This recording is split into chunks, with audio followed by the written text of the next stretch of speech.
गोंधळकर महाराज यांचं प्रवचन 18 जुलै. साक्षीत्वाने राहणाऱ्याला दुःखाची बाधा नाही. देहबुद्धी आहे तोवर, म्हणजे मी देही आहे ही भावना आहे तोपर्यंत काळजी राहणारच. काळजी मनातून असते जोवर संशय पेटत नाही, परमेश्वराचा आधार वाटत नाही तोवर काळजीही मनाला सोडत नाही. कुंडलीतल्या ग्रहांच्या अधिकाराची मर्यादा देहापर्यंतच आहे. पैसा किती मिळेल हे त्यावरून सांगता येईल. भगवंताकडे किती कल आहे हे सांगता येईल, पण भगवंताची प्राप्ती होईल की नाही हे सांगता येणार नाही.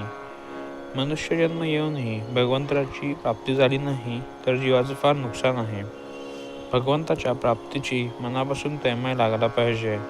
एकदा काशी तैमय लागली की मनुष्य वेडा बनतो आणि कोणी संत भेटला की निवांत होतो.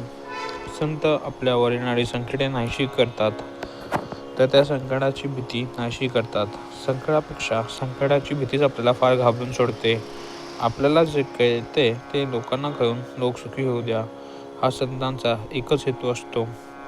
संत विषयावर मालकी गाजवतात. जगाला जिंकणे एक वेळ सोपे, पण स्वतःला जिंकणे कठीण आहे. संत स्वतःला जिंकून जगात वावरत असतात. संत साक्षीत्वाने जगत राहतात आणि साक्षीत्वाने राहणाऱ्याला दुःखाची बाधा होत नाही.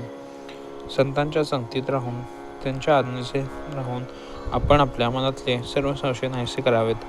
वास्तविक संतांच्या आज्ञेचे एकनिष्ठपणे जे पालन करतात त्यांचे संशय आपोआप दूर होतात. जोवर संशय आहे तोवर असमाधान आहे.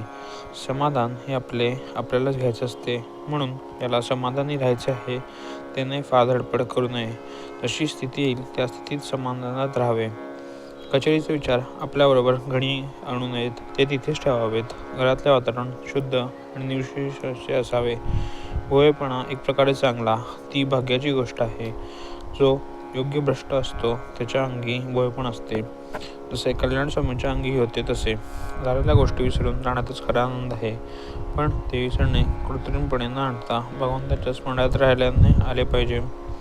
म्हातारपणी मन आणि शरीर फार नाजूक बनते, त्यावेळी शरीरसुद्धा बरे राहायला आनंद हे फार मोठे औषध आहे.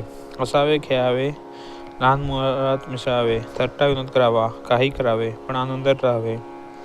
ज्याचा आनंद कायम टिकला त्याच्या जन्माचे सार्थक झाले.